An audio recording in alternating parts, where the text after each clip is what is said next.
Luizinho, chegamos na nossa edição de número 24. Tempo, hein? Mais de um ano e 2 meses, né? Isso mesmo. Legal. Então, antes, vamos fazer um agradecimento aqui para a galera. Nós já estamos com 10 mil. Que pra gente é tá ótimo. Bom demais, tá não ótimo. é?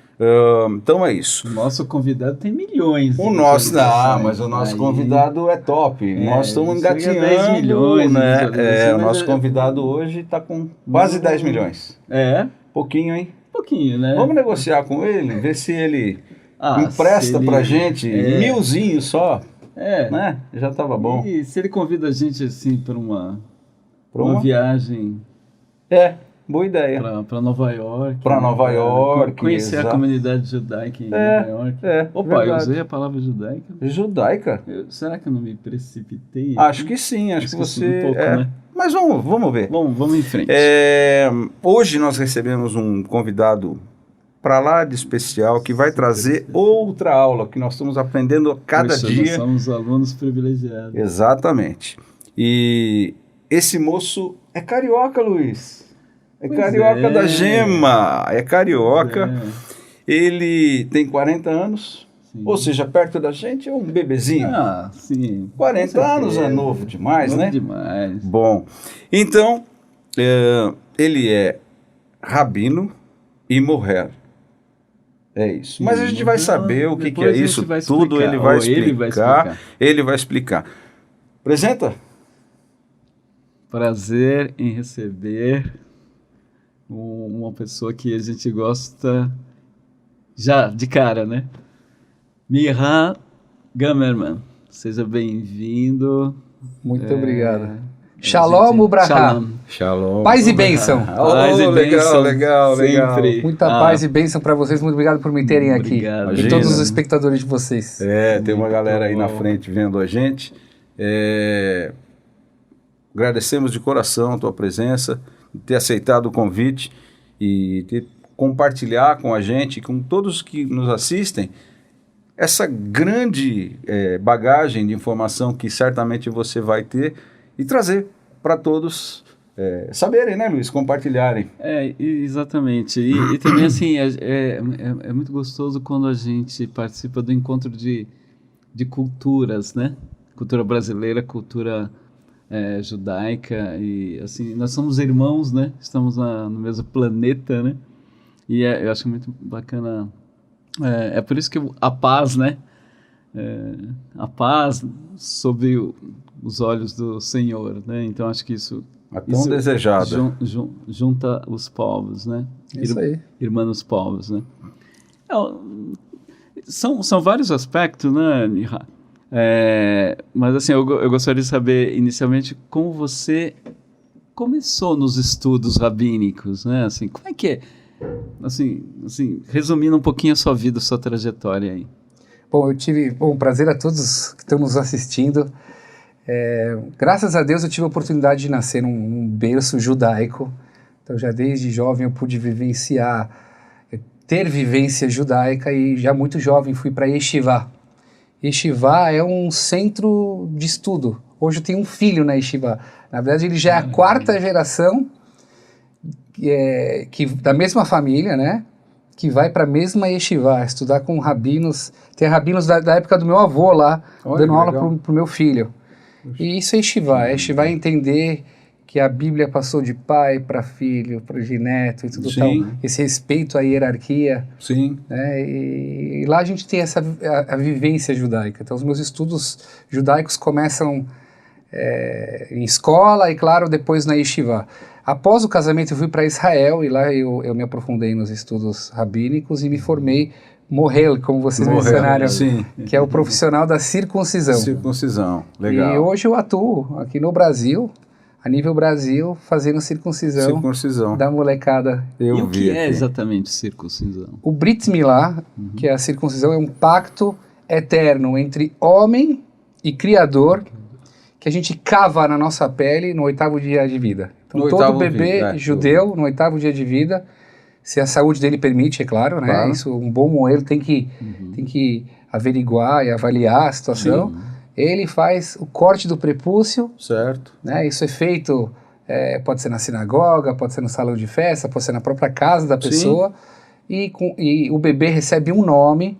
A partir desse dia, ele recebe a alma judaica dele e se torna um judeu, oficialmente um judeu, tataraneto de Abrão, e entra no pacto eterno com o Criador. Com o Criador. Aliás, já vou pegar um gancho no começo aqui.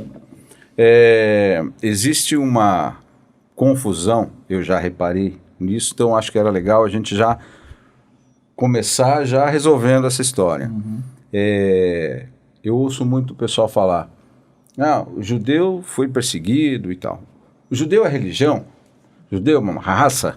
O judeu, você nasce? Você pode se tornar? Então, acho que era legal primeiro a gente definir, né, o que é ser judeu, né? Qual é a... Eu que não sou, posso? Quem nasceu, nasceu. Então, isso eu acho que era legal a gente definir. O judaísmo é uma religião, né? Certo. Todos nós somos filhos de Deus. Certo. Todos nós. Só que o judaísmo são os que nasceram de Abrão, em que Deus selecionou como um povo, uma nação, e que quis, através dessa nação, passar a sua Torá. Esses são os judeus. Sim. Só que você pode ser um judeu praticante, não praticante, tá cheio de judeus diferentes, vocês vão perceber. Sim. Os judeus mais fechados, mais abertos. Mas esses judeus são esses que vieram desde Abrão, seguindo as tradições passadas por Deus, que são milenares. Então nós podemos ter judeu brasileiro, Sim. inglês, americano. Isso acho que é legal. Então o judaísmo ele tem uma cultura, mas ele não é uma cultura. Certo. Ele é acima disso, né? Eu também não acho que ele é uma raça. Certo. Mas basicamente acima disso tudo. É uma direção religiosa. Isso. É isso. Ok. Isso. E eu posso me tornar. Pode. Existe a conversão, mesmo que não sendo tão fácil. Mesmo não sendo, existe. Ela é possível, sim. Entendi. Entendi. Né? Legal. Então, e assim, claro, acho que é uma pergunta básica. Que diferenças existem entre o judaísmo e o cristianismo? Olha, o cristianismo nasce do judaísmo, né? Nasce do judaísmo. O Novo Testamento nasce Jesus era do Velho Testamento. Exato. Só que nós judeus não acreditamos no Novo Testamento. Nós acreditamos que o manual de Deus está no Velho Testamento. Está no Velho. E que Jesus, não somos contra nenhuma religião, mas não acreditamos que Deus encarnou nele e veio através disso um novo testamento. Entendi. Mas nós judeus somos orientados a respeitar todas as religiões, todas as pessoas. Quer dizer, mesmo a gente não acreditando, a gente se respeita. Claro, eu acho que isso é a base, né? É fundamental, claro. Isso aí é o fundamento. E um pouquinho de o que é a Torá, o que é o Talmud e o que é a Kabbalah. Assim eu queria que você... Porque são termos muito... difíceis, né? Para quem não está acostumado. Sim. Nós temos, na verdade, duas Torá, vamos falar assim, que na verdade é uma. É a Torá Shebirtav, que é a Torá escrita, certo. E a Torá Shebalpé, a Torá oral. Deus, quando passou os 10 mandamentos e a Bíblia para Moisés, ele passou de duas formas. A parte escrita, certo, que veio através dos 10 mandamentos, depois Moisés também escreveu a Bíblia com todos os preceitos, e também a Torá oral, que é o Talmud. Por muitos anos, a Torá oral não podia ter sido escrita, porque ela era oral e era passada de pai para filho, para as futuras gerações. Até que veio o Rebbe, que foi o compilador da Mishnah, né, ele viveu na época do Talmud, alguns milhares de anos atrás, e percebeu que se ele não colocar isso no papel, ela será esquecida. Então aí o Talmud começou a ser escrito no papel, a Torá oral. Né? E a Torá oral explica a Torá escrita. Porque se você lê muitas vezes a Bíblia, você não é capaz de compreender só pelos dizeres que estão lá. Deus deu a oportunidade da gente poder estudar e interpretar as palavras dele através da Torá oral. E a Kabbalah também é um galho disso, é um braço disso, de interpretação mais mística e oculta que a Torá possui. Então, para você começar a ingressar nos estudos da Kabbalah, você precisa já dominar bem os escritos, o Talmud, e aí você pode entrar na parte mais oculta e mística da que Torá. é a Kabbalah. Exato. Kabbalah é outra conversa também que o pessoal fala, não, adivinhar o seu futuro através da Kabbalah, por isso que é legal colocar o pé no chão e entender o que é mesmo. E que existe a Kabbalah estudada, né, e a Kabbalah Masit, que é a Kabbalah na prática. Existiram rabinos que têm, vamos falar assim, através dos estudos da Kabbalah, eles têm uma santidade muito grande, têm uma visão muito grande, e eles conseguem, através disso, chegar em soluções. Existe isso. Só que os nossos legisladores estão proibindo a gente de fazer o uso da Kabbalah Maasita. As pessoas não fazem o uso correto dessa ferramenta, não tem preparo para fazer isso. E, aliás, é uma pena que a gente vem vendo hoje essa coisa de Kabbalah crescendo, porque é um hashtag poderoso, mas as pessoas estão fazendo um mau uso, um uso incorreto, tanto do estudo, da própria palavra, tem que tomar muito cuidado. É que pega carona, né? Pega carona num hashtag que está arrebentando e vai... Tem que descobrir quem é a fonte que está te ensinando isso, para ver se ela é pura e verdadeira. A simbologia judaica parece que ela está em muitas áreas, em muitos lugares, e a gente às vezes não entende, né? E até uma ligação com símbolos da maçonaria, né? Sim. Assim, aliás, a maçonaria é muito... vem cada vez mais tendo simbologia judaica, tem muito né? Tá linkado muita coisa, né? Mas na verdade tudo nasce do judaísmo, esse espírito deles de coletividade. E de irmanidade, na verdade nasce tudo do judaísmo. Sim. Que a Bíblia nos manda, nos manda mais antigo. Claro. Exato. Eu vi naquele Pá na Cabeça, né? Que é um programa seu direcionado para as crianças, uma coisa que eu achei muito interessante, que você fala dos 3 pilares, né, para a humanidade, né, e aí você até compara com uma cadeira que tem 3 pés, né, então quais seriam esses pilares? Eu gostaria que você falasse para nós. Al-Shloshat Varim Haolam Omed, sob 3 pilares o mundo se sustenta: a Torá, os estudos da Bíblia, a Avodá, o trabalho do coração, que é a reza, que é a maneira que a gente se conecta com Deus, o Gemilut Hassadim, o trabalho de fazer bem, caridade ao próximo. Como uma cadeira de 3 pés, ela se sustenta. Menos que isso, ela cai. E o mundo precisa dessas 3 coisas: o estudo, o aprimoramento espiritual da pessoa através do estudo da Torá, através das rezas, que é a conexão com Deus, e através do fazer para o próximo. Assim o mundo consegue se sustentar. E caridade, assim, nessa aula eu entendi que caridade não é bem o que a gente entende normalmente. Quer dizer, ou vai além do que a gente entende normalmente por caridade, né? Porque a gente tende a achar que caridade, se eu sou rico... dar uma esmola. Eu dou aqui uma aqui, outra ali. E na verdade você tem muitos jeitos de fazer caridade, né? Você pode dar uma palavra boa para uma pessoa, você pode erguer uma pessoa que está triste, você pode ajudar em conhecimento, uma pessoa que está precisando desse conhecimento, acolher a pessoa. Se você eu falo para as crianças, você tem um brinquedo que você não está usando, doa para o seu amigo. Você tem muitas formas de doar, estar fazendo caridade, que é o que Deus pede da gente. Sim, sempre, né? Sem ser diretamente o dinheiro em si. Eu sabe o que me ligou com essa aula? Foi que você fala também, assim, de como você está próximo de um ser, de uma pessoa que está enlutada, né? Ela está vivendo um luto pela perda de um parente, de um amigo. Então, assim, a caridade é isso também, né? E também aquela coisa assim, um doente que você visita, você visita com aquela intenção de retirar um pouquinho daquela doença, né? Assim dizem nossos sábios, que para cada vez que visita-se uns doentes, 1 centavos da doença dele diminui. Nossa, 1 centavos. Aí já me perguntaram, então, se 60... Se 60, né? Essa conta aí, né? Como é que funciona a conta? Mas a grande verdade é que quando você visita uma pessoa doente, você acalma e aquece o coração dela, e isso sim trabalha para melhorar cura, né? Um pouco a dor da pessoa. Isso então, são formas de Gemilut Hassadim, de praticar caridade com as pessoas. A pessoa está enlutada, ela está triste. Faz uma visita para ela, ajuda. É óbvio que você não vai repor o que ela perdeu, mas você pode aquecer um pouco o coração dessa pessoa. E através disso você está fazendo caridade. Caridade. Que é um dos pés. Dos pilares. Dos pilares. Sim, sim. E a música, como é que chegou assim na sua vida? A música, nós somos uma família muito musical, né? Venho de pai, avô, bisavô, que sempre rezaram na sinagoga, na frente de todos, oficiam as rezas. E eu nasci nesse berço musical. A nossa mesa do Shabbat, ela é sempre muito musical. Sim. Então sempre amei a música.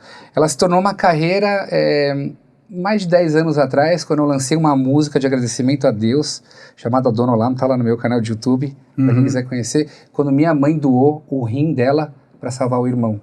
Sim. Minha mãe doou o rim para salvar o irmão. E aí começou através da internet, começou a rodar o mundo, e aí começou a virar uma carreira, até a vontade de querer fazer álbuns e músicas autorais. Você tem quantos álbuns mesmo? São 3 autorais e mais 2 de festividades judaicas. Sim. Uma da festividade judaica e uma sobre músicas do Shabbat, que é o nosso dia sagrado de descanso. Que é o sábado. Que é o sábado. Se vocês quiserem conhecer mais do Mirra, aqui em cima tem um card, eu vou deixar o link aqui, vocês clicam aqui e aí vocês vão ver o trabalho dele, o site, enfim. Muito legal, muito legal. E é professor também, né?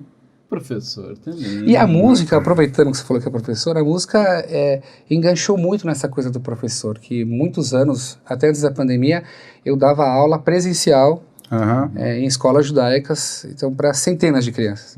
Eu sempre percebi que a música é um instrumento muito poderoso, poderoso, que a gente pode ter para introduzir valores, ensinar. Né? Então eu ensinava coisas para crianças, tipo às vezes coisas espirituais, Bíblia e tudo tal, que quando eu introduzia músicas, automaticamente a gente conseguia entrar no coração daquela criança. Sim, né? Então a minha aula era sempre muito voltada para musicalidade. Às vezes eu quero fazer as crianças lembrarem o nome das porções semanais da Bíblia, então eu criava uma música, automaticamente eles estavam falando o nome das porções semanais sem precisar decorar. Esse foi um grande lema meu. Automático. Você aprender sem perceber que está aprendendo. Sim, mas quais são as mágica? porções semanais? Então, Bereshit, Noach, Lech Lecha, Vaerach, Haesarat, Toldot, Vaitse, todas essas porções, são 54 porções semanais. Aliás, eu tenho no meu canal de YouTube um programa chamado Parashá Animada, em que eu falo um pouquinho de cada porção semanal. Mas imagina para uma criança ficar lembrando do Pentateuco todas as porções que tem na Bíblia. Sim. Então, mas aí se eu começo, Bereshit, Noach, Lech Lecha, Vaerach, Haesarat, Toldot, aí de repente... Aí fica... A absorção é muito mais fácil. A absorção é maior. Sim. A penetração que tem a música é impressionante. Então, eu fiz um programa, eu e o Luiz Gonzaga, cantores há muito tempo, né, Luiz? Eu e você, muito tempo que a gente canta. Nós temos uma brincadeira com jingle. Jingle, você quer mais do que um jingle? Você lembra da propaganda da sua infância, tá aqui. Mesmo, por quê? Por conta da música. Você lembra do produto. Por conta da música. Exato. O poder é enorme da melodia para isso. E dá certo, né, então, com as crianças. Dá certo com as crianças e com nós adultos, né? Também. Aliás, nossas rezas judaicas são todas cantadas, muito musicais. Também, né? Porque através da música a gente dizia um grande sábio que viveu, Gaon de Vilna, né, da cidade do vilarejo de Vilna, na Europa, que ele falava que mais do que a própria Bíblia, a música é uma forma de você se conectar com o Criador, que não tem nada que chega acima da música. Ela é um poder de conexão muito forte. Se você une a reza com a música, é uma forma muito forte de você se conectar ao espiritual. Eu falei de professor, deixa eu fazer uma pergunta que era para eu ter feito no começo e esqueci também. Como a gente falou do o que é ser judeu, o pessoal fala rabino, rabino, rabino. O que é ser rabino? Então, vamos lá, porque acho que isso é uma coisa que no mundo de hoje, contemporâneo, está muito deturpada essa coisa. Sim. Tem gente que acha que basta abrir um Instagram, escrever rabino lá, ou falar algumas mensagens bonitas e você já é um rabino. E não é bem assim, né? Imagino que não. Eu costumo dizer que um rabino é aquela pessoa que deixa de empreender, deixa de da mente deles ser uma mente pensante de como ele vai ganhar dinheiro, para prestar um serviço sagrado a uma comunidade, ou um grupo de pessoas, ou mesmo para dedicar a própria vida dele para o estudo sagrado da Bíblia. Isso é ser um rabino. Agora, os rabinos que usam a palavra rabino para empreender não fazem o uso certo desse cargo que é o rabinato. O rabino, durante toda a história da humanidade, foi aquele cara que deixou de ganhar dinheiro em troca de um salário para ter um rebanho, uma sinagoga, uma comunidade, uma escola, alunos, ou mesmo para se dedicar 100% ao estudo de Torá, ele e se tornar uma pessoa especial para aconselhamento. O que você não pode fazer é vender a Bíblia e se chamar de rabino. Hoje tá fácil de encontrar isso, né? Entendeu? Tanto rabino, pastor, padre, tem bastante. O rabino não é só não é um sacerdote, né? A palavra... Na verdade, não é um padre eu sou um sacerdote, por exemplo. Sim. O povo de Israel está dividido em Cohen, sacerdote, Levi, levita e israelita. São as 3 classes que tem dentro dos judeus. Então, eu sou um sacerdote. Não necessariamente um sacerdote é um rabino. Então, um rabino, ele não é um sacerdote. Um rabino é um líder espiritual. Uma pessoa de exemplo, uma pessoa que aconselha, que está lá para a comunidade. Para a comunidade, né? Agora, se ele pega as palavras dele e começa a vender, vem cá, vou te vender um cursinho aqui, você vai saber 10, e aí ele deixa de ser um rabino, ele acaba sendo um empresário, carregando o nome de rabino. Então, eu sou um cara que estou meio na contramão do que vem acontecendo no mundo de hoje, e eu tento explicar para as pessoas, não necessariamente quem você vê na internet com o título de rabino, é rabino. Eu tenho formação rabínica e não me divulgo rabino. Por quê? Sim.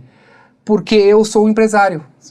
Na maioria dos meus dias eu estou dedicando em fazer um canal de YouTube legal, eu sou da área de mármores também, eu tenho uma loja de mármores e tal. Então por que eu vou me chamar de rabino se eu não estou exercendo esse cargo? Mesmo que eu recebi o título. Sim. Você tem um título, eu tenho um porque título, você fez mas eu não os estou estudos, exercendo né? isso, entendeu? É que nem um piloto, agora ele se aposentou, hoje ele não está sendo piloto, ele já teve agora você não pode se chamar de rabino se você não está exercendo o cargo de rabino, você está sendo um empresário, só porque uma pessoa hoje tem barba, ou se veste com caracteres judaicos, não necessariamente ele é um rabino. E eu sempre costumo dizer, o religioso não necessariamente representa a sua religião. Claro, concordo. Sim. Concordo. Então a gente tem que sempre tomar cuidado quais são as fontes que a gente vem procurando na internet. Que a internet está aí, virou a rua, né? A rua é pública. E o que vem acontecendo de golpes, enganação na internet, com todos os tipos de cursos, e não só na área judaica, assim, todos os tipos de cursos que você você vai vir aqui, é de graça, depois você vê que não é de graça e tudo tal. E as pessoas, acho que aprenderam a se virar depois da pandemia, mas acabam esbarrando um pouco na ética, né? Sim. Se aproveitando aí da ingenuidade dos outros. Esqueceram da ética. Passaram por cima. Nós estamos precisando de curso de ética na internet. Olha, cada vez mais precisamos de ética. Né? É que a internet é um céu aberto, né? Exato. O que é muito bom. Qualquer um hoje tem acesso, qualquer um pode publicar, qualquer um pode mostrar o seu trabalho. Democratizou. Só que aí, quando você abre o espaço para qualquer um. O bom, né? Qualquer e um. o mal faz parte intrínseco, acaba acontecendo junto. Exatamente. E cabe a gente que procura selecionar o joio do trigo. É bom, né? A separação, né? Mihai, você tem uma carreira também internacional. Você estava me contando que você assim faz casamentos, por exemplo, em Nova York, né? Que tem uma grande comunidade judaica, né? 6 milhões, né? Acredito que Nova York hoje é uma das grandes potências, né? Concentração de judeus no mundo. Né? Muitas comunidades lá. Muitas. Estados Unidos, de maneira geral, acho que tão grande quanto Israel hoje. Sim. E como minha música ultrapassa os limites do nosso continente de baixo aqui, graças a Deus chega lá em cima também, de vez em quando me chamam para fazer festas. Que legal! Né? Oficiar até rezas. Sim, Algumas vezes por ano acontece isso. Muito música gostoso. dele já tem passaporte. Já cruzou tranquilamente, já cruzou o oceano. Que legal. Né? E músicas, tanto as autorais como as músicas, que legal. Apesar que eu acho que as músicas que eu fiz das festividades judaicas ganharam uma aceitação do público tão grande, porque eu rearranjei elas. Tem muita música aí que são patrimônio judaico, mas aos poucos elas foram se envelhecendo. Sim. Músicas que a gente canta na festividade judaica, no sábado judaico. Então eu criei arranjos novos, tudo para colocar de volta nas salas de aula essas músicas, as músicas mais antigas, Legal. em formato de desenho animado. Se vocês foram no Olha, meu que canal de bacana. YouTube, Tem, um desenho nossa, animado. Tem lá são meu, lindas o as meu, animações, o meu né? bonequinho. Verdade. E eu mostro elementos judaicos, como que é um dia a dia judaico, como que é um Shabbat judaico, como que é uma festa judaica. E isso entrou muito nas escolas como material didático. E você está natural. terminando aí um trabalho, né? Uma animação. Estou trabalhando semana que vem, Você tá eu vou terminando. divulgar um medley animado da bênção mais importante do judaísmo, que é a bênção após o pão. Ah, tá. Depois que a gente come o pão, Aham. a gente abençoa por ter tido Por esse ter pão. tido esse pão. Então, é uma bênção cumprida de 4 bênçãos, é uma bênção dividida em 4 bênçãos, e muitas crianças não sabem direito como proferir as palavras e o significado delas. Então, através da música, De de novo. um bom audiovisual, eu espero esse conteúdo estar em todas as escolas judaicas. Você pode cantar um pouquinho esse aí?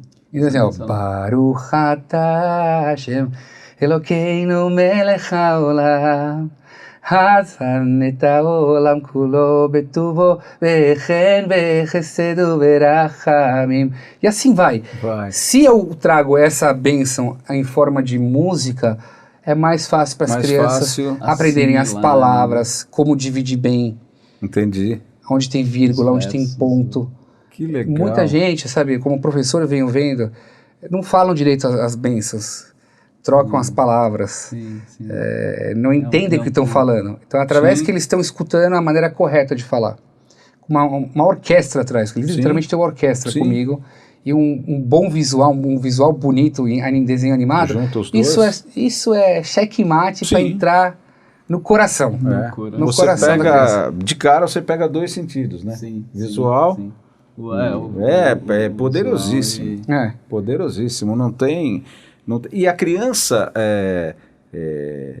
que já é iniciada, ela começa a estudar como a nossa escola. 7 anos, aí já vai ou antes ainda? Antes ainda. Antes ainda, tá. A gente já começa a alfabetizar as crianças já com 3 anos, né? Algumas linhas judaicas deixam o cabelo comprido dos meninos para no 3º ano cortar, colocar a kippah, colocar o tzitzit aqui, ó. Não, esse é o fone do... Isso aí nós vamos conversar. Esse é o tzitzit. E aí a criança já começa a ter os primeiros contatos com as letrinhas em hebraico. Vem lá de baixo. Sim. O contato com o judaísmo. Ele falou da maçonaria, um parênteses aqui, tem vários escritos na maçonaria que são em hebraico. Em hebraico, vários. né? Então, só uma pergunta aqui, que agora ele falou, a gente fica olhando e fala assim, mas por quê? Todo mundo pergunta, todo mundo não, muita gente pergunta, o kippah e o tzitzit. Kippah. O kippah e o tzitzit. O tzitzit. Kippah é a cobertura que a gente coloca em cima da cabeça. Da cabeça. Solidel? Como chama isso? Solidel. Como uma simbologia de temor aos céus. Ok. Sempre lembrar que tem algo acima de nós. Essa é a simbologia. O significado da kippah. Isso dá temor à pessoa falar, olha, tem algo acima de mim, Deus está acima de mim. E os meninos já usam... A partir dos 3 anos, a gente começa a educar todos os meninos para usar. Kippah. Vai caindo, é óbvio, é uma criança, né? Sim, claro, cai, não quer pôr, ninguém força e tudo tal. Claro. Mas é o começo dessa educação, dessa vivência judaica. Da direção. Então, nas escolas judaicas, os meninos de 3 anos já é estimulado a usar. Que legal. Na casa, a criança é estimulada a usar. E a mesma coisa o tzitzit. O tzitzit é essa roupa de 4 pontas, né? Para você precisar ter tzitzit, você precisa ter uma roupa de 4 pontas. Então veja, a camisa só tem 2 pontas, porque atrás ela é arredondada, né? Minha camisa é arredondada. Então essa roupa não precisa de tzitzit. Deus só ordenou colocar o tzitzit numa roupa de 4 pontas. Então aqui eu tenho 2, atrás eu tenho mais 2. O tzitzit é isso. O que obriga a usar o tzitzit é a roupa de 4 pontas. Entendi. Quando Deus pede pra gente colocar essa roupa, ele pede pra gente colocar 3 fios brancos, um azul, que tem a tonalidade do azul do mar, que é a mesma tonalidade do azul do céu, que é a mesma tonalidade do trono de Deus, que o trono de Deus é azul. E através disso a gente vai lembrar dos preceitos de Deus. Porque quando você tem uma roupa que você veste toda hora, ela está acessível a você, Sim. através disso você lembra dos preceitos de Deus, toda a Torá. Entendi. Por que eu não estou usando esse azul? Na verdade, parece que são mais do que 4, né? Sim, que são parece 4. que são mais, sim. Porque na verdade esses 4 eles entram no buraquinho, você dobra, vira 8. Ah, ok. Entendeu? Entra Sim, uma volta é 4, somou e no aí a final gente amarra, deu 8. Entendi. Faz nós, e tem Entendi. vários costumes de como fazer esses nós. Sim. E aí o certo seria o fio azul rodear os outros, Tá. e depois tem a sobra dele aqui, ele fica o maior. Aham. Esse fio azul, na verdade, a tinta azul vem de um peixe chamado relazon. Como a gente não sabe onde está esse peixe, Uhum. e a gente não sabe se o que alguns dizem que é o relazon, não sei se é o verdadeiro relazon, Uhum. então a gente não está usando o azul. Tem vertentes judaicas que dizem saber qual que é o peixe, então você vai sim encontrar judeus com tzitzit azul. Com tzitzit Então se vocês azul. andarem na rua, verem alguns com os azul, porque eles acharam que esse é o fio azul.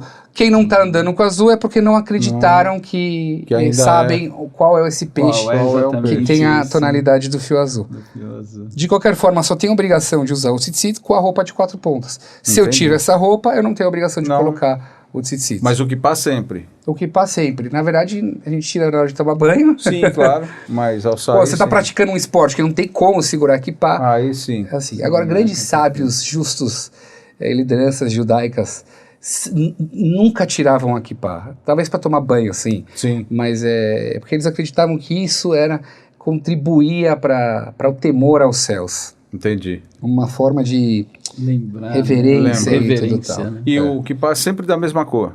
Ou não tem? Tanto não faz. Não tem uma lei É uma cobertura. Vocês vão andar na rua e ver diversos tipos de judeus, uma que o kippah de tranças, trançada, branca ou preta.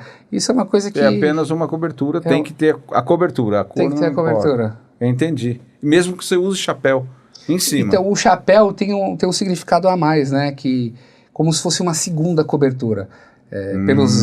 Pela Kabbalah, né? Que todo mundo Sim. fala Kabbalah e tudo tal. A Sim. segunda cobertura também traz mais reverência e tudo tal. Mas não é uma obrigação. Entendi. São costumes e você vai ver mais pessoas religiosas ou rabinos andando com essa segunda cobertura do que o resto do povo.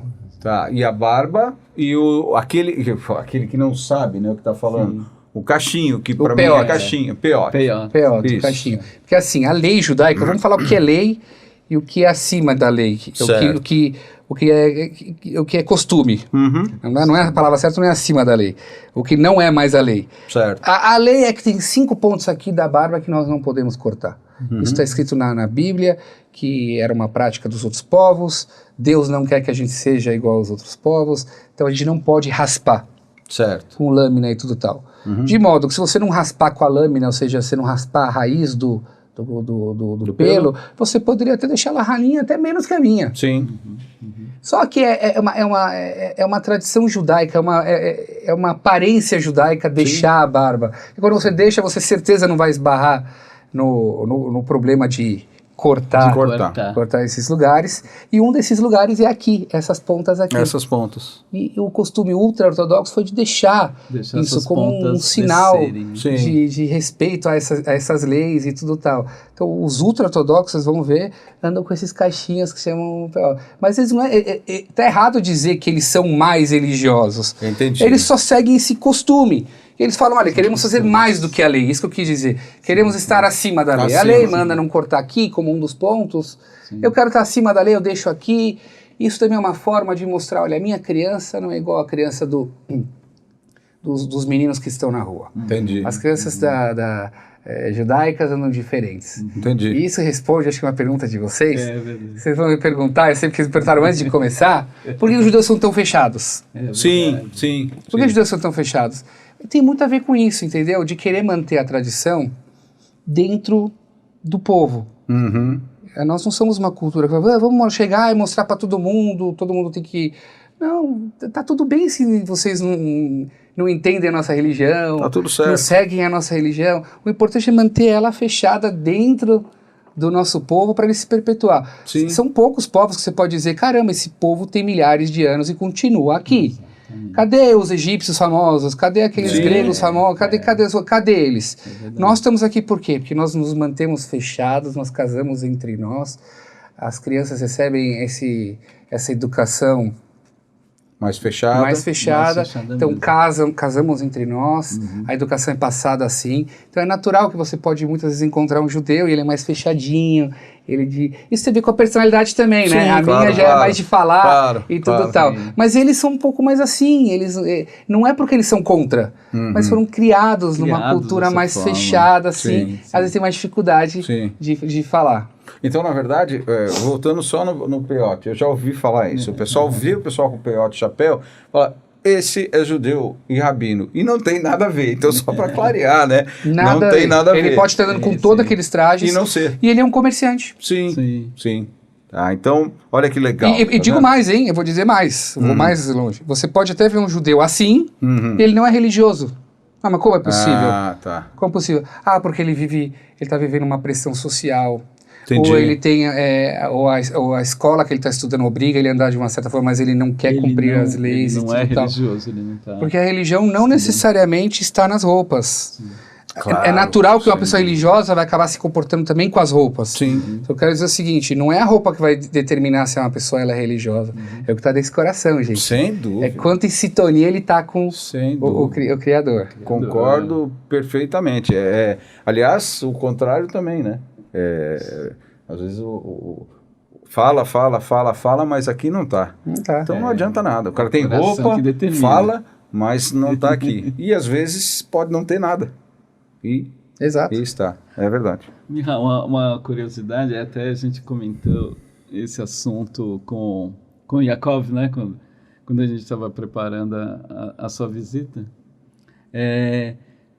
No Nordeste, então, as pessoas costumam acender velas na sexta-feira. E esse é um costume judaico.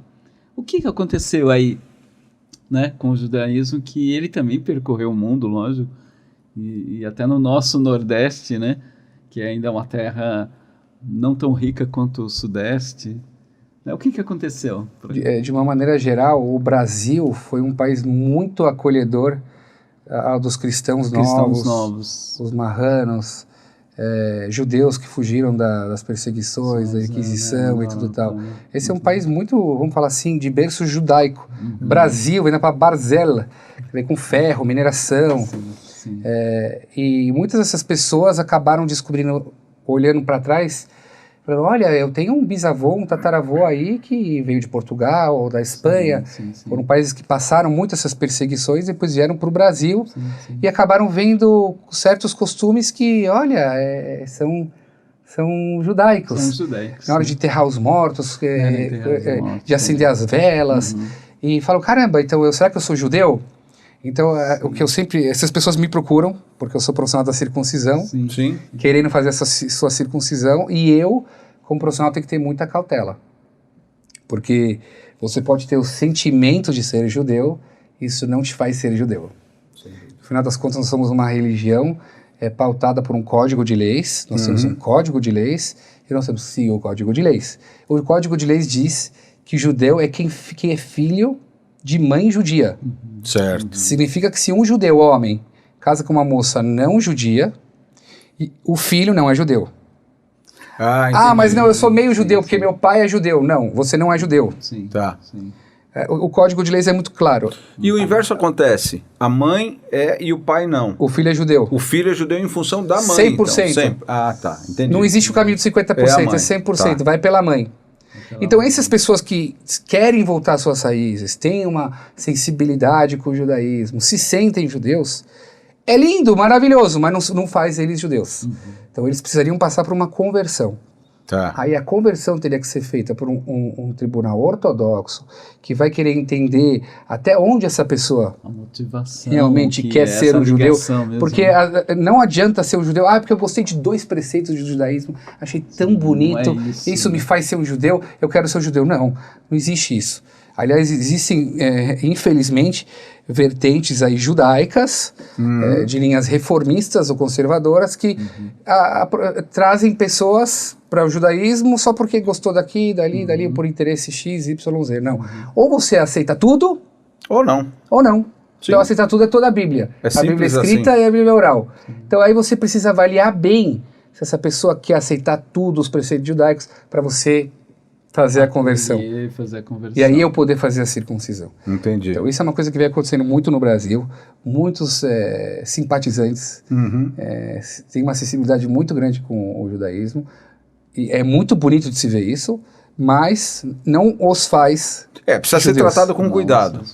É Precisa isso. ser tratado com muita cautela. Entendi. Cada caso, a ser avaliado cada caso de uma maneira particular, individual. criteriosa. Sim. Sim. Né? Como que o judaísmo trata ou vê a morte? Como uma parte da vida. Como Faz parte. Al-Kor HaRatahai, obrigatoriamente. Tem duas coisas só que obrigatoriamente você faz nesse mundo. Nascer, não te perguntaram, Sim, e morrer. também. Uma hora você é levado sem te perguntar. Sim. E isso é parte do ciclo da vida. Nós também acreditamos que para cada geração que vai, uma nova vem com essas boas energias também, como se fosse repondo essas energias que foram, e trazendo novas coisas boas Um ciclo. para o mundo. Apesar que a gente também acredita que na medida que o mundo vai avançando, a qualidade das pessoas vão diminuindo. De uma certa forma, a gente também acredita nisso, que as pessoas que estavam mais próximas do Monte Sinai, elas eram mais espiritualizadas, mas também faz parte do plano, né? Do plano de Deus, Sim. que assim seja. Sim. Então nós olhamos a morte como um ciclo da vida. Ela é triste.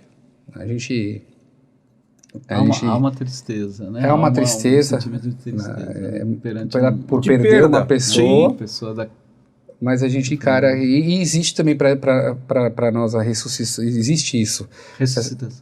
Sim. Existe isso, que uma alma pode voltar para corrigir um erro. Uma nova encarnação. A gente acredita que uma alma que vem aqui, ela vem fazer uma missão. Cada um tem a sua missão. Eu, por exemplo, acho que a minha missão é aquilo que eu estou fazendo. Sim. Trazer conteúdo, encontrou a sua missão alegria, música para as pessoas. Uhum. E Deus coloca essa alma no mundo todo o tempo que ela está fazendo a sua missão. Uma vez que acabou o ciclo dela, acabou a missão dela, ela volta para perto do trono celestial. E se Deus acha que ela precisa voltar de novo para esse mundo para corrigir um erro ou para fazer um aprimoramento, ela pode vir reencarnando numa outra pessoa, até mesmo num animal. A gente acredita que isso pode acontecer. Olha que legal. Só que nós não temos... Isso tem muito a ver com os estudos cabalísticos. Cabalistas entendem melhor isso. Sim, sim. É algo mais místico, né? Com certeza. Não é científico, né? Com certeza. E existe essa separação mesmo. Agora, quando eu falo místico e científico, eu lembro que a história judaica... existem filósofos, né? Pensadores e escritores, artistas, né? Intelectuais, né? Frutos do judaísmo, né? E aí percorrendo o YouTube, na internet, eu vi uma aula sua, né? Sobre Maimônides, né? Que foi um filósofo da Espanha, né? Egito, Espanha, passou por todos esses lugares. Sefaradita, né? Sefaradita. Legal, de onde você sabe que... Não, é porque eu andei fazendo turismo numa legal, região aqui. Vamos explicar isso para quem não entende. Mas sim, claro. Tem alguns tipos de judeus que, na verdade, no final das contas, todos receberam a mesma Bíblia, a mesma Torá, as mesmas leis, só que costumes entraram no cotidiano, na vida dessas pessoas, que tem muito a ver com a localização onde eles estavam, a cultura que eles tinham da região e tudo tal. Então tem os judeus mais orientais, que são os sefaraditas, e os judeus mais ocidentais, que são os ashkenazitas. Eu sou ashkenazi. Então, a questão da comida da culinária ashkenazi não é igual à da culinária sefaradita. Então, por exemplo, falando de comida assim judaica, que acho que é um tema que as pessoas gostam muito, o gefilte fish, né? Que é aquele peixe que a gente come no Shabat, ou chunta, feijoada, é muito uma comida dos judeus ashkenazim. mais da minha linhagem. Do Ocidente. Do Ocidente. Os orientais mais gostam mais do quibe, Do e quibe das comidas mais temperadas. Que é mais do árabe, mais daquela mais região árabe, oriental. Eles viveram mais naquela região. Então, se você olhar também as rezas deles, vai também puxar muito para umas nuances árabes. Muito semelhantes, né? E muito assim. E os ashkenazitas mais a coisa mais clássico, mais parecido com coisas da igreja também. Sim. Porque isso tem a ver com a cultura. Com a cultura regional. Da região. Sim. E Maimônides foi um grande sábio, sefaradita, um grande filósofo, pensador, médico. Nossa, que incrível. Incrível. E um dos maiores legisladores que o mundo judaico já viu, que hoje o Código de Leis, um dos pilares do Código de Leis é o Maimônides. Ele foi médico do sultão, foi um homem assim, incrível, né? Que viveu mais ou menos 800 anos atrás. Se tornou também uma grande fonte de inspiração para outros médicos escreverem grandes obras baseadas em Maimônides. E Maimônides foi um grande pilar da legislação judaica, para as leis que saíram, um grande pensador, filósofo, cabalista. Cabalista também. Né? Também. E ele mesmo diz que só no final da vida dele ele se emergiu nos estudos cabalísticos, né? Então imagina que hoje qualquer um vai estudar cabala, não tem como. Eu já vi curso. Então, você quer, sabe, se inscreva aí, então eu já vi, mas é aquilo que a gente... Eu aproveito, posso? Pode tudo. Não existe curso de cabalá no Brasil, principalmente no Brasil, não existe isso. A cabalá não é um estudo exposto para qualquer um que queira vir através da internet. As estivotas, os centros de estudos de Kabbalah que tem em Israel, são lugares extremamente fechados, ocultos, de pessoas que já se aprofundaram muito na Torá explícita, na Torá escrita, no Talmud, para depois entrar nos estudos de Kabbalah e tudo tal. É porque as pessoas fazem uso da palavra Kabbalah e aproveitam para filosofar, falar palavras bonitinhas, cativar você aí que está assistindo. Que tá com alguma dor, tá assistindo, tá precisando de alguma coisa, alguma palavra bonita, você tá aprendendo Kabbalah. Você não tá aprendendo Kabbalah. É que esses tipos de captura, eu vou chamar de captura, normalmente elas chegam em pessoas que estão sensíveis. Né? Exato. Você está precisando. Você está com algum problema emocional. Claro. Então, quando qualquer ajuda que naquele momento apareça, ainda que não seja verdadeira, a pessoa se apega. Exato. E aí você aproveita. Exato. Né? Eu acho que isso acontece, como você disse, em todas as áreas, né? Todas as áreas. Todas. Ele falou em comida, eu queria fazer um parêntese ali. Você falou em comida.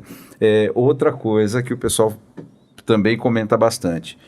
Que eles só comem determinados tipos de alimentos. Isso eu acho que é legal a gente falar. Kasher. Kasher. É a alimentação propícia para o judeu. Kasher. Que é uma alimentação que passou uma supervisão rabínica, que os ingredientes que contém naquele produto ou no commodity e tudo tal, não passou por... não tem misturado alguma coisa que a gente não pode ingerir. Entendi. Então, tem gordura animal, a gente não pode. Tem certas coisas na composição de uma comida que a gente não pode ingerir. Então, nossa comida precisa passar por uma supervisão. Certo. E quem é a pessoa que pode fazer uma supervisão? Quem estudou, um rabino. Sim. Então, o rabino normalmente distribui listas, através de e-mails, WhatsApp e tudo tal, do que pode e do que não pode comer. Um restaurante, por exemplo, ele tem uma certificação, um certificado que passou por uma supervisão rabínica, que os ingredientes que tem nele são propícios para o consumo. A nossa carne não é uma carne qualquer, ela tem que passar por um abate especial. O animal morre sem sofrimento, porque ele tem que ser morto com uma faca especial, de um jeito especial, tem que tirar o sangue dele, tem que tirar alguns dos órgãos que a gente não pode comer e tudo tal. Então, até chegar no açougue, ela passa por um processo. Então, isso é fato, existe mesmo. Com certeza. Isso em todos os alimentos, proteínas, leite, não tem nada a ver com vegano, com vegetariano. Então, vocês na podem verdade, assim, comer... tem certos alimentos que eu nunca vou precisar te consultar se é kasher ou não. A água é kasher, é água. Aliás, tem aqui. Vou fazer a bênção. Vou fazer a bênção, vocês fazem amém. Claro. Eu faço a bênção. Baruch atah Adonai Eloheinu melech haolam, she'akol nהיה bidvaro. Amém. Amém. Eu disse, bendito seja Deus, Rei do Universo, que tudo veio através de sua palavra. Na verdade, tudo que a gente come nesse mundo, a gente agradece. Nós estamos consumindo de algo que Deus deu pra gente. Sim. Então, nós aprendemos e ensinamos para as nossas gerações que tudo que você tem aqui é porque Deus deu. Então, Entendi. você agradece Ele. Tudo Você está devolvendo, você está colocando isso para você, algo que Ele te deu. Então, agradece Ele. Entendi. É verdade. Perfeito. Tudo é consagrado, né? Então, por exemplo, a água não Então tem, a água água é não água. é caché. Água é água. Certo? A maçã é a maçã. Sim. Apesar que é importante verificar se não é importante, não, é lei. Se não tem algum bichinho dentro, porque Sim. ter um bicho é proibido, é grave. Então goiaba nem pensar. Não, goiaba é uma fruta muito difícil de verificar mesmo. Entendi. Então, se você quer comer a complicado. goiaba, porque a goiaba em si ela é kasher, Sim. você tem que fazer uma verificação boa se não Se tem não tem o... algum verme. Entendi. Sim. Mas frutas em geral, todas são kasher. Sim. Agora, se você pegar um produto industrializado, um refrigerante aí tudo tal, que você não sabe exatamente qual é a composição dele, é importante passar por uma supervisão rabínica que visita a fábrica para ter... Uau! O que o rabino faz? Na verdade, Super o rabino manda rigoroso, um masguiar, que é um supervisor, na verdade, alguém da confiança dele, Sim. que vai visitar a fábrica e entender os processos que acontecem daquela fábrica. Quais são os produtos utilizados, o que passa pelas máquinas e tudo tal. Entendi. Porque às vezes, mesmo que não está passando um produto errado, mas só o fato que está sendo utilizado a mesma máquina pode ser um problema. Sim, claro. Então, por exemplo, eu não posso comer a comida kosher cozinhada numa panela não kosher. Mesmo que a panela tem esteja... isso também. Tem. Porque as nossas leis nos ensinam que o calor consegue transmitir os gostos e os componentes da comida anterior para a comida de agora. Então, os nossos utensílios também tem que ser kosher, também tem que ser kasherizado. Uau, que legal entender isso. E é uma grande verdade, você pode perceber que uma panela ousada, através do calor, você consegue puxar dela gostos. Entendi. É verdade, né? Você pode puxar... E cheiros Uau. também, né? Olha, só pra você ver, o mundo cada vez vem percebendo quanto que a Torá, a sabedoria do Eterno, é algo incrível, né? Porque veio na minha casa um rapaz querendo vender uma panela ultra hiper tecnológica. Uhum.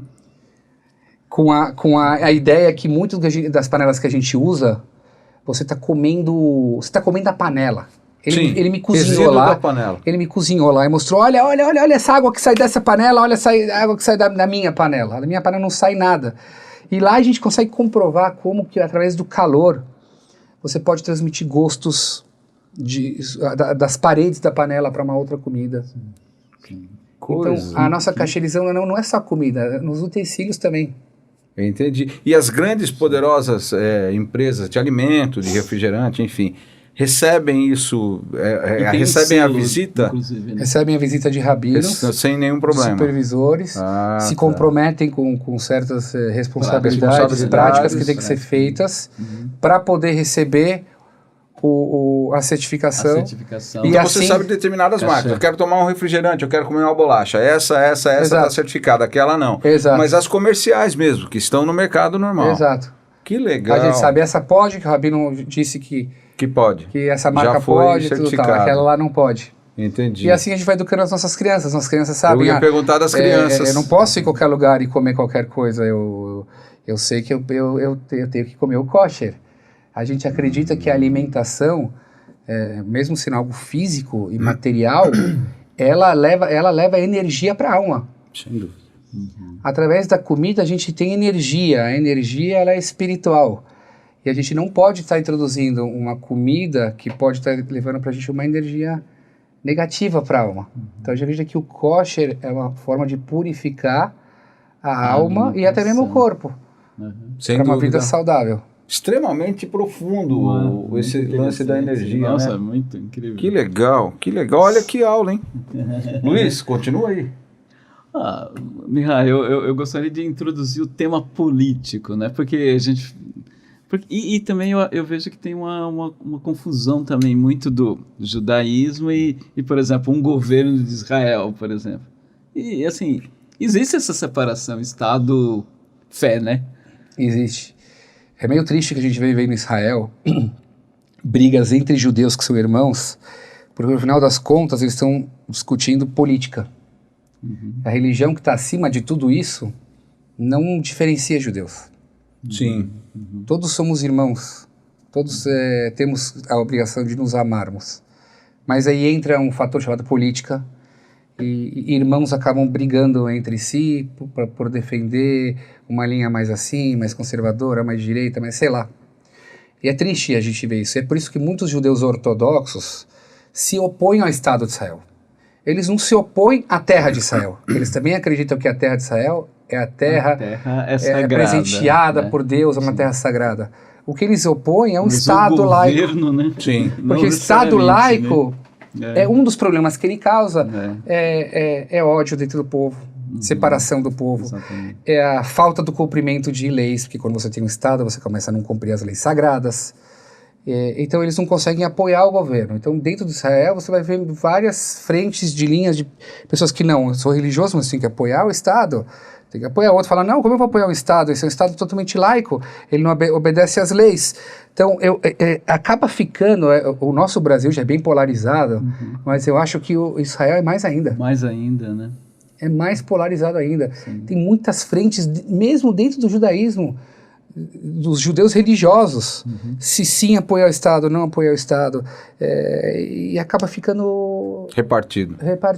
Mas é que quanto, já diz o velho deitado, quanto mais dividido, melhor, mais fácil de segurar. Né? Exatamente. Porque um governante, ele não vai, assim, respeitar o Shabat, né? O sábado sagrado.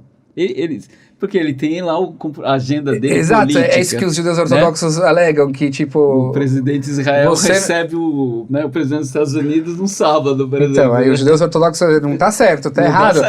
Para você ter um Estado, você tem que cumprir a religião. Não, eu acho que no nosso caso, quanto mais dividido é pior. No nosso caso, é pior, porque nós somos um povo instruído para ser unido. Sim. A instrução da Bíblia é ser unido. Através da política a gente acaba desagregando. Separando. É verdade. Sim. Então, e Deus não está feliz com isso. Então eu acho que a situação em Israel hoje não é favorável aos preceitos de Deus. Sim. Embora seja a terra sagrada. Pois E é a terra sagrada. E é a terra sagrada. É a terra sagrada. E nesse sentido da terra sagrada, é incentivado a peregrinação, por exemplo, para Israel, para Hebron, né? Assim, é incentivado na comunidade? É incentivado. A gente lê todo dia na reza Veterrezena e quando a gente vai voltar para Sion, para a Terra Prometida e tudo tal. A gente ensina para as nossas crianças estudarem nas estivó de Israel. A Torá lá é muito forte. Os sábios que tem lá são muito especiais. Então ninguém discute que lá tem muita espiritualidade, mas infelizmente junto com toda essa espiritualidade tem esses focos de divisões e a política. Divisão. Né? Quem sabe um dia. Quem sabe. Um dia se tenha um pouco de paz ali naquela região. Exatamente. Né? Aquela região Nossa, passa um tempinho. E assim, Jerusalém claro, é a Terra Santa por excelência. E Hebron também, né? Também é chamada uma terra sagrada. Está no mesmo nível, assim. Eu acho que Jerusalém é mais popularmente conhecido pela sua Jerusalém. santidade, assim, por causa do templo sagrado. Então eu acho que está acima. Ela é a Gvoá Mikol-Aratzot, está mais alta, é mais sagrada. Mas Hebron também é considerado sagrada por causa que estão enterrados os nossos antepassados, os patriarcas. Então também é considerado sagrado. Acho que na ordem de santidade de Jerusalém está acima, né? Está acima. Legal. E também um preconceito, que é assim, um preconceito ou uma inveja, porque se associa muito aos judeus a prosperidade, a riqueza no mundo, os grandes banqueiros, né? E assim, quando você pega um filme como O Mercador de Veneza, né, baseado no Shakespeare. Então você tem ali, sabe, uma atitude assim bem preconceituosa em relação à prosperidade que os judeus representam. Isso é uma coisa que eu venho me apegando muito também nas redes sociais, que essa coisa de venda de cursos de prosperidade judaica né? E tudo tal, isso é uma forma de disseminar o judaísmo de maneira errada. Tem muito judeu pobre, muito. Aliás, eu faço parte da vida dessas pessoas, através de alegrando eles na casa deles e tudo tal. É verdade, porque os judeus acabam ganhando essa fama, porque muitos judeus prosperaram e se tornaram pessoas renomadamente muito conhecidas. Então aí acaba ficando essa estigma que judeu é rico, e não é verdade. Judeu é trabalhador. Judeus são mentes pensantes. Tem uma mente privilegiada. É verdade, a gente sabe isso. Pelos prêmio Nobel a gente já viu como assim. Mas são mas tem pobre, gente. Tem gente também menos favorecida também no nosso povo. Sim. Então, não dá para acreditar que todo judeu é rico. Isso é mentira. O Silvio Santos, que eu assisti o documentário dele, e ele não nasceu, não tem nada a ver, né? Ele nasceu numa família super simples, aliás. E prosperou. Exatamente. E pode acontecer com um não-judeu também. E isso é uma programação dos céus. Não tem como falar só porque é judeu. Você vai ver muitos não-judeus que prosperaram também. Também, claro. Tá cheio o mundo. Tá cheio. Então, assim, não dá para falar, judeu é rico. Isso realmente, isso eu também acho que é um preconceito. O pessoal já vê e acha. É verdade. Luiz, o que mais? Olha, eu gostaria de ouvir o Mihá cantando assim mais uma canção quase completa, ou então completa. Nós já acertamos o cachê, porque o cachê dele é cachê meio alto. Cantor internacional, não é barato. Tem essa coisa do cachê judaico também? A gente não pode pagar a mesma coisa que as famílias de Nova York pagam por ele. É verdade. Então a gente já vai pedir aí uma negociação. De boa tem judeus pobres em Nova York também, acredita? Tem também? Tem, óbvio que tem. Em Nova York. Tem. Mas os judeus vivem um tipo de sistema que nós precisamos ajudar o menos favorecido. Sim. Então acaba virando um sistema de autossustentável. Então, mas claro que tem, sim, muitos judeus menos favorecidos. Eu acho que isso é importante falar também. Naquela conversa da maçonaria, a mesma coisa. Então, maçom é rico. Todos eles são. Eles viraram isso se espelhando nos judeus. Sim. Esse espírito de coletividade, comunidade. Irmandade, sim. Aprendendo um ajudar o outro. Aprendendo dos judeus. Sim. Que é infinitamente antes da maçom. Sim, claro. Exato. Então, podemos ouvir uma... Bom, então antes dele cantar, deixa eu falar. Que de novo aqui em cima está o card que leva para o canal dele. E lá vocês vão conhecer mais profundamente quem é o Mihá. Aqui foi uma aula para a gente, para vocês, a ideia era essa. E aí, vamos à palhinha. Eu vou cantar uma música que a gente vai cantar agora nas festividades judaicas que se aproximam. Sim. O Ano Novo Judaico agora. É agora, né? Daqui a pouquinho. Daqui a um mês e pouco nós estamos já... Vamos pegar o gancho, peraí. Por que o Ano Judaico é diferente do nosso, que é o nosso... O nosso calendário não funciona... Com o andamento de janeiro, fevereiro, não funciona. Março, abril, Nós temos um outro calendário com outros meses, né? Na verdade, também anda um mês de 29, 30 dias. Sim. E funciona pela lua. Ah, tá. O de vocês funciona... Pela igreja. Que foi a igreja que lá colocou lá atrás. Exato. E o nosso Ano Novo Judaico é no Yom Primeiro... Kippur, né? Rosh Hashanah. Rosh Hashanah. 10 dias depois do Yom Kippur, que é o dia do perdão. E agora, setembro. Sim. Setembro, e aí tem uma grande comemoração com comida, música, é uma festa, é isso? Na verdade, é uma festa, sim. Mas diferente do que as pessoas, o brasileiro, pensa que é festa, que é sair na rua, jogar fogos, cervejinha, dançar e rebolar, nós vamos para a sinagoga pedir perdão pelos pecados. Ah, entendi. Que nós acreditamos que um novo ano tá chegando, então existe uma renovação. Sim. Dos votos. Renovar os votos, a energia, a boa vontade de querer voltar atrás dos erros que a gente tem. Sim. É uma oportunidade que Deus tá dando pra gente de voltar, se aproximar dele e tudo tal. Então a gente aproveita para se espiritualizar. Entendi. Então não é uma festa voltada à bebida, à dança e tudo. E sim a reza, a sentar com a família, pedir perdão pelos pecados. Entendi. Sentar com amigos e pedir o perdão Então, deles. Obviamente Natal não tem, porque Natal é só do cristão. Então o Santa Claus Não aparece. Não. É só na historinha nossa mesmo, que ela aparece uma vez por ano. Entende? De presente. E tem troca de presentes nesse primeiro do ano? Não, Esse no ano novo não tem. Não tem Pessoas nenhum... podem mandar cartis brachá, tipo um cartão de bênção. Ok. Mas é comum entre os judeus, assim, manda uma halá, um pãozinho Ah, e tudo tá. tal. A troca de presentes é mais no Purim, que seria o nosso carnaval. Que é uma festa voltada mais para a bebida e para a dança, E é para folia. Em que mês nosso? Mais ou menos, comecinho do ano, fevereiro. Fevereiro. Mas então bate mais ou menos com o nosso... Bate. O nosso Purim bate com o carnaval de vocês, o nosso Entendi. Pesach Pensar que é a Páscoa. bate com a Páscoa de Páscoa, vocês, bate. Entendi. Agora o Ano Novo Judaico O Ano Novo não. Vai estar entre setembro, outubro, e vocês vão comemorar na virada do ano de dezembro para janeiro. Então, faz favor de cantar. Vamos lá. Puxa, A música que vai cantar, então, é a música que você compôs. Não, essa música não é composta minha, não. mas é uma música muito cantada nas sinagogas judaicas. Sim. Dos dias de Rosh Hashanah, Ano Novo Rosh Judaico, Hashanah. e Yom Kippur, o Dia do Perdão. muito bom. Vai que vai. Avinu Malkeinu, Chonenu Vanenu, Avinu Malkeinu, Chonenu Vanenu, Ki en banu masi, Ase imanu, Tzedaka v'chesed, Ase imanu tzedaka v'chesed ve'hoshienu. Ase imanu tzedaka v'chesed. Ase imanu tzedaka v'chesed ve'hoshienu.